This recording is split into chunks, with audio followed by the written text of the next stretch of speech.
As eleições presidenciais estão cada vez mais próximas. A ESC-FM, a Magazine e o E2 juntaram-se à corrida a Belém para conversar com os candidatos à presidência da República. Hoje contamos com a presença de Raul Prestrelo. Madeirense de Gema, licenciado em Engenharia Elétrica e empresário experiente, passou grande parte da sua vida na Austrália, onde desenvolveu, através da sua atividade profissional, a sua veia empreendedora.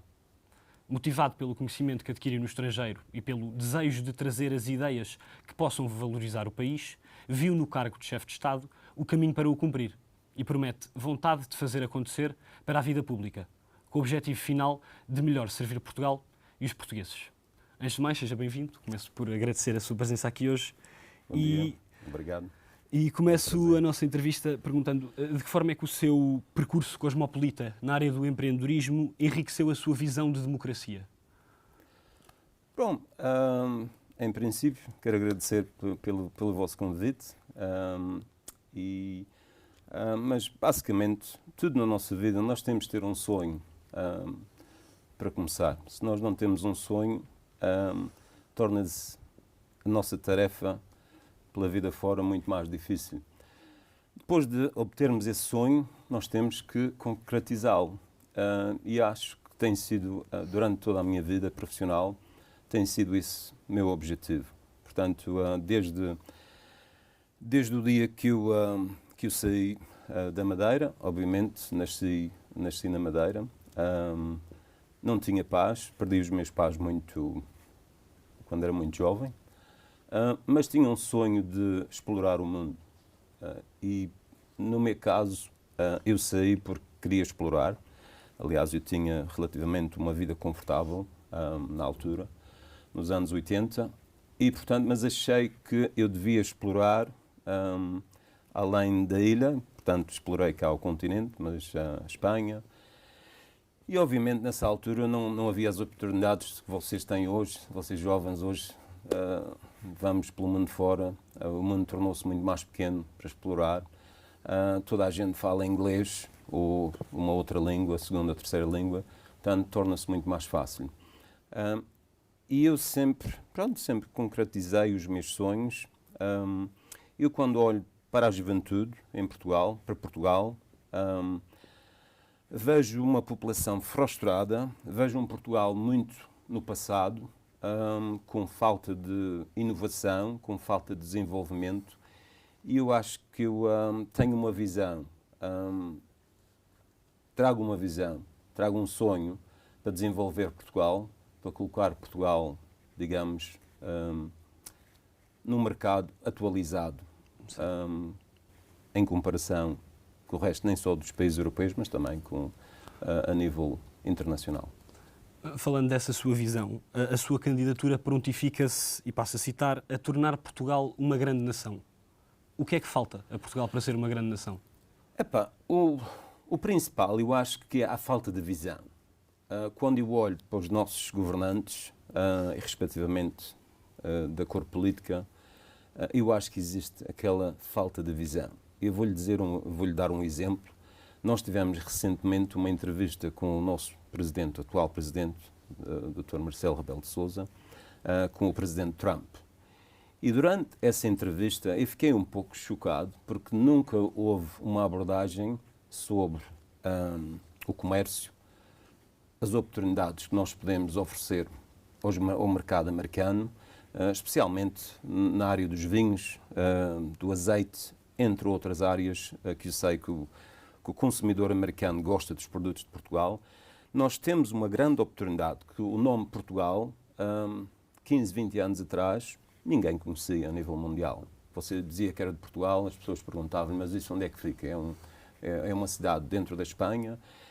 Atualmente, Portugal foi um mistério, mas tornou-se num nome que toda a gente quer ver a Portugal e toda a gente quer conhecer Portugal.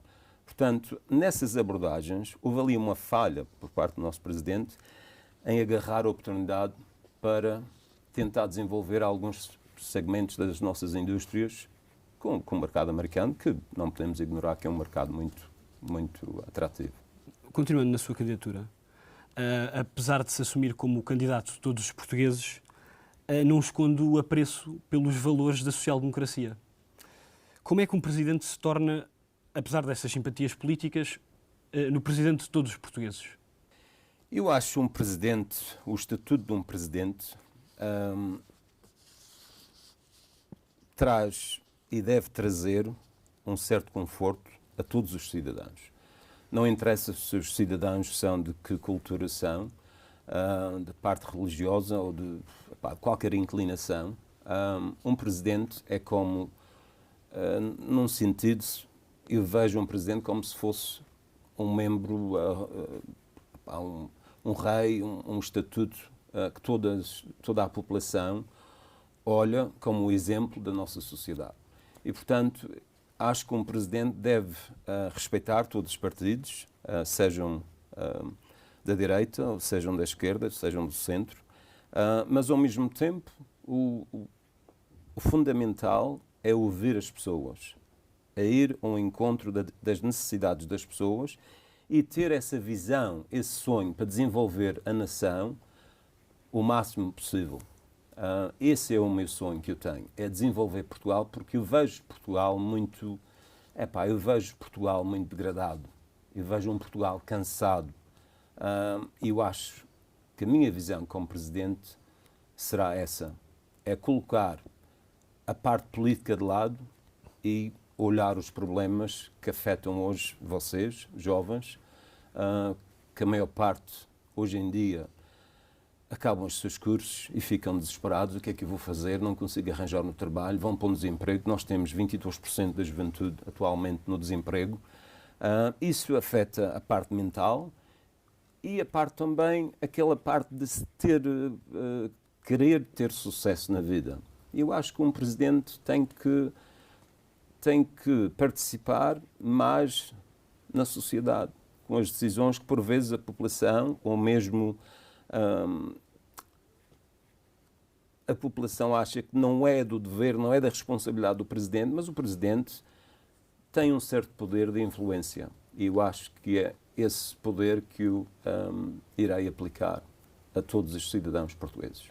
Mas, no entanto, a Presidência da República tem poderes limitados.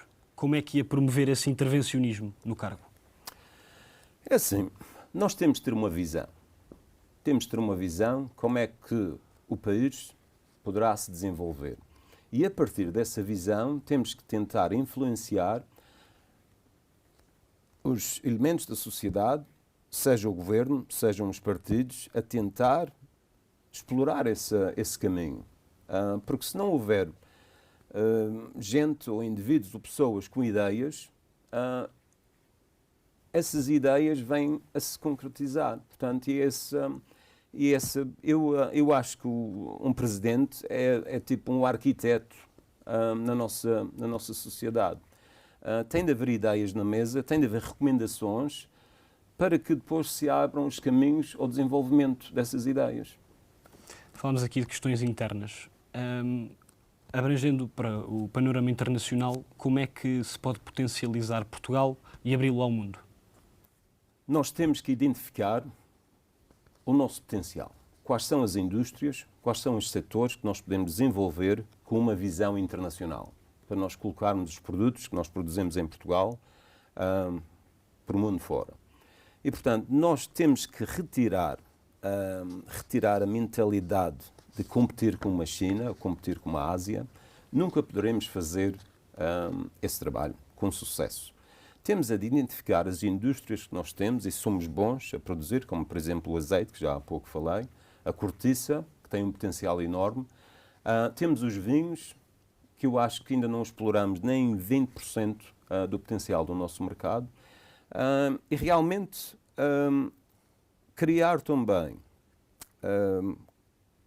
colégios profissionais onde nós podemos valorizar a juventude, sentir que os jovens podem, por exemplo, participar na agricultura e na produção dos vinhos e na produção do azeite, na produção da cortiça, mas ao mesmo tempo ter um estatuto. Nós temos que valorizar esses segmentos da nossa sociedade, porque nós não temos minas, não temos ouro, não temos prata, não temos qualquer minério para justificar nem petróleo nem gás. Então nós temos que reverter às indústrias que nós temos e torná-las num sucesso. Envolver a juventude nesses segmentos. Porque a juventude, nós estamos a perder a nossa juventude. E se nós continuarmos com este ritmo que nós estamos a ter nestes últimos 15 anos ou 20 anos, Portugal, o futuro de Portugal é muito cinzento. Eu não vejo um Portugal dinâmico se não houver mudanças radicais nestes próximos 5 anos. Estamos a falar de fuga de cérebros. Como é que um Presidente da República se aproxima dos jovens e promove essa permanência em Portugal?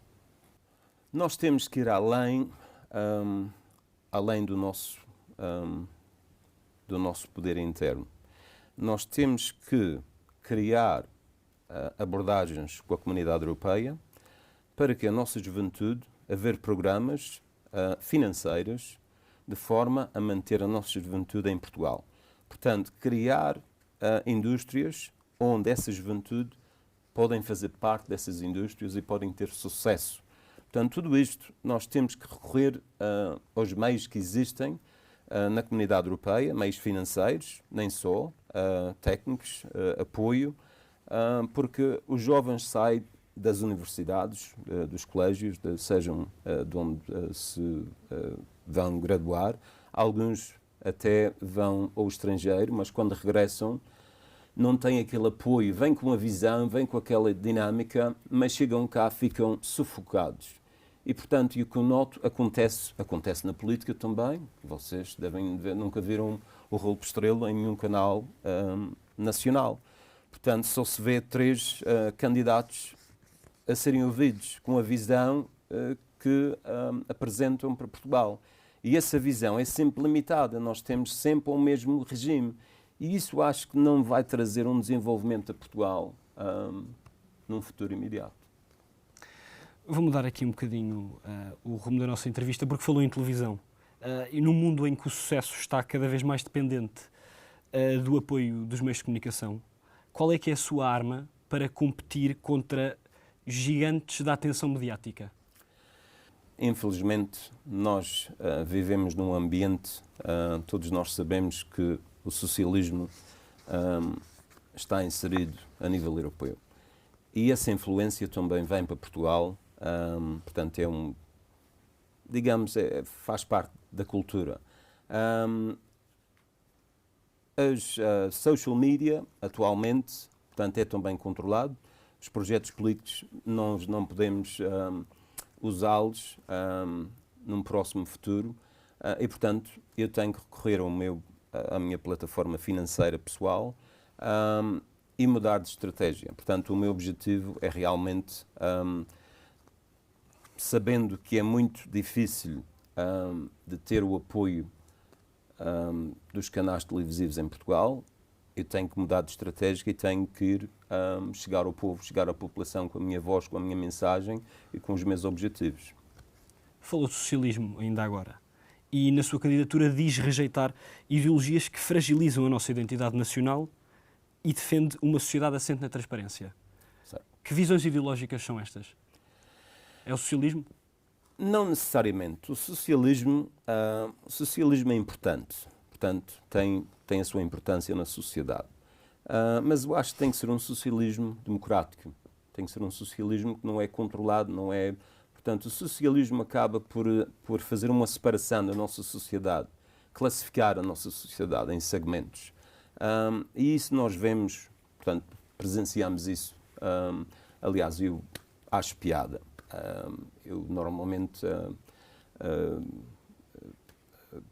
tenho acesso ao CNN Portugal e tem uma certa piada onde alguns dos convidados ainda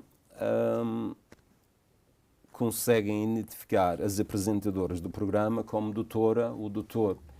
E eu acho isso uma coisa muito estranha para a nossa sociedade em 2025. Portanto, Portugal quer mudar, Portugal quer sair daquela rotina que nós temos tido, desde o regime de Salazar, depois veio o 25 de Abril, a juventude quer mais liberdade de expressão, liberdade em todos os níveis.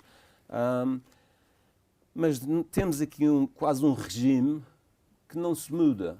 E se alguém começa a trazer aquela abordagem à mesa, às câmaras, aquela pessoa já fica demarcada como seja mal educado, como não está a cumprir com os regulamentos que a nossa sociedade estabeleceu durante todos estes anos. E eu acho que isso é um dos princípios que vocês, juventude, têm que mudar. Porque nós, para mudar uma nação, a juventude tem um grande papel nessa mudança. Nós vivemos nos últimos anos períodos de alguma instabilidade política. Enquanto Presidente, como é que faria para estabilizar o cenário governativo português? E isto tem vindo a acontecer nestes últimos anos. O que eu acho é que a maior parte dos partidos não estão concentrados nas necessidades e nos problemas que a nossa sociedade enfrenta dia a dia. Eu noto uma concentração no objetivo pessoal de cada partido. E nós vemos isso, no Chega, vemos no Partido Socialista, tal como no Partido Social Democrata. Estamos sempre com a crítica uns aos outros. Eu acho que existe uma falta, porque se o povo votou, o povo decidiu em nomear um primeiro-ministro, eu acho que nós devemos de respeitar essa decisão e apoiar aquele partido que foi nomeado pelo povo. Mas o que eu noto é que esse esforço não está a ser feito e está sempre a crítica. Eu acho este ponto muito negativo. E como Presidente, eu teria um outro objetivo. Era, basicamente, direcionar quem está no poder a se concentrar nos problemas que nós temos na sociedade hoje, em vez de dar ouvidos sempre à crítica da oposição. Portanto, eu tenho uma visão um pouco diferente do que se pratica em Portugal. Eu vivi 30 anos na Austrália e nós na Austrália temos um sistema político muito mais aberto, muito mais democrático. Portanto, a voz do povo tem poder e é ouvida. E isso é que eu noto uma falta em Portugal, sendo um país um pouco conservador. Acho que nós temos que ter um presidente que traga mais abordagem, digamos, entre as partes políticas muito mais democrática e muito mais aberta. Mas diria que temos uma democracia incompleta? Nós não temos uma democracia em Portugal, você sabe disso e eu sei disso muito bem. A nossa democracia é uma democracia, é como um polvo, ele muda de cor consoante o ambiente que está para a sua defesa. E, portanto, eu não chamo isto de democracia. Mas democracia é pluralidade ou diria que não? Acho que não é uma democracia de pluralidade, mas é uma democracia muito, muito esquisita. E como é que o Presidente da República consegue inverter essa tendência de polarização de ideologias políticas? Eu acho que regresso à influência, à abordagem que deverá haver, não necessariamente publicamente, mas acho que essas abordagens devem de acontecer em cada caso um caso, porque todos os partidos têm uma visão ligeiramente diferente. E eu acho que o Presidente aqui deve ser um mediador e deve tentar trazer um equilíbrio, uma mudança que realmente nós precisamos neste tema em Portugal. Nós precisamos de ter uma abordagem muito mais abrangente no caso da nossa democracia. Muito bem. Falando de Portugal, em 50 anos de democracia não houve nenhum chefe de Estado português natural das regiões autónomas. Em que aspectos é que as suas raízes podem ser vantajosas no exercício das funções da presidência?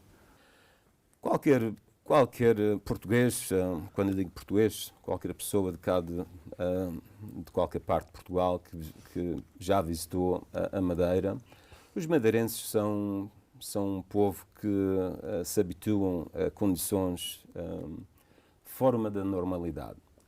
E eu acho que, num sentido, Eu comparo o madeirense como um peixe que está dentro de um aquário, tem um limite de exploração e depois quando se vê num território muito mais abrangente, com muito mais potencial, ele tem aquela sensação, tem a ambição de sucesso e ir atrás do sucesso. Eu acho que nós temos visto isso com os madeirenses que saíram, que estão na África do Sul, os que foram para a Venezuela ou foram para a América. Nós vemos hoje em dia, um bom exemplo disso é o Cristiano Ronaldo, temos também o hoteleiro, o Diniz Pestana, onde concentrou-se na Madeira, mas saiu e explorou outros mercados. E eu acho que isso está no nosso ADN. Temos aquela necessidade, temos aquela vontade de ter sucesso. E essa sensação de luta que eu trago para Portugal. Porque eu olho para os portugueses e eu sinto a frustração na cara, na forma que, na expressão, aquela frustração até é sentida nas ruas, nos passeios. Ninguém quer saber de ninguém. Toda a gente quer saber é do desenrasque. Querem-me desenrascar e vocês que se desenrasquem. Portanto, nós temos que trazer um pouco dessa mais humildade. E nós, madeirenses, somos uma cultura humilde, sempre fomos. E eu acho que eu tenho todos os elementos para trazer humildade e trazer um pouco mais de determinação ao povo português, em termos de obter sucesso. Utilizou uma metáfora para descrever os madeirenses do peixe no aquário. Sente que as figuras políticas portuguesas não dão a atenção devida às regiões insulares? A minha opinião às regiões é dividida, porque eu acho, em primeiro lugar, nós não podemos ter uma divisão entre as regiões e o território nacional. Eu possivelmente gostaria num futuro próximo de ver as ilhas mais próximas do território continental. Não sei se foi acho que foi bom para algumas pessoas, para alguns madeirenses, mas nem para todos. Aquela conquista da autonomia, tal qual os Açores, não sei até que ponto isso vai valorizar os madeirenses futuramente, porque nós temos o mesmo problema na Madeira com a imigração, com a falta de oportunidades, como nós temos cá a nível nacional. E, portanto, a minha opinião aí é um pouco dividida. Mas que aproximação é que seria essa? Aproximar as ilhas de Portugal continental? O que é que isso significa? Significa ter mais controle do governo em termos serem governadas com mais poder nacional. Portanto, termos ali um governo que seja a cor política que esteja implementada no território nacional, também seja essa cor política a gerir as ilhas. Eu acho que isto aqui traz sempre uma fragilidade da administração e nós temos visto nestes últimos anos a consequência dessa fragilidade. Portanto, atualmente as pessoas têm algum receio em se expressar, em realmente dar a sua opinião, porque sabem das consequências. Quando nós vivemos no tal aquário muito pequenininho, nós temos limitações para onde as pessoas têm aquele limite e isso é um problema que eu acho que vem a sufocar a democracia, num certo sentido. Muito bem. Eu queria agora continuar ou voltar para o panorama internacional, porque vivemos tempos difíceis, de conflitos. Gostava de saber qual é que é a sua visão do papel de Portugal no mundo, enquanto eventual mediador de conflitos, como é que Portugal pode projetar as suas ideias no mundo? Em termos dos conflitos que nós atualmente presenciamos, nós vamos sempre ter conflitos a nível mundial, a nível internacional, em muitas partes do mundo. Isso sempre aconteceu e sempre vai continuar. Isso faz parte do digamos, do tecido internacional. Eu acho que Portugal tem todas as vantagens para não se envolver muito com estes conflitos que nós estamos, nós estamos a ver, porque eu acho que nós não temos o poder económico para nós envolvermos. Nós estamos atualmente a contribuir 50 milhões para a compra de armas para ajudar a Ucrânia. Mas Portugal vai utilizar os fundos que são atribuídos pela Comunidade Europeia. Portanto, é uma situação que não faz qualquer sentido. Eu acho que Portugal teria toda a vantagem em se manter neutro e a deixar que esses países, num certo sentido, resolvem os seus problemas da melhor forma possível, porque nós não temos o poder económico para nós envolvermos. Muito bem. Para acabar, eu queria fazer-lhe uma pergunta. Esta entrevista acompanhou algumas das suas ideias e que o movem a concorrer a Belém, mas peço-lhe para definir a sua candidatura numa única frase, para terminar. A minha candidatura é valorizar Portugal, valorizar os portugueses em todos os aspectos, seja nos salários, seja nas reformas, nas pensões, e é isso o meu objetivo. A minha visão é olhar para si, olhar para estes jovens todos aqui e ver sucesso e satisfação na cara dos portugueses. Muito bem. Obrigado, agradeço-lhe a entrevista. Obrigado, Leandro. Assim termina mais uma entrevista do E2. Continuem aí. Obrigado. Até breve.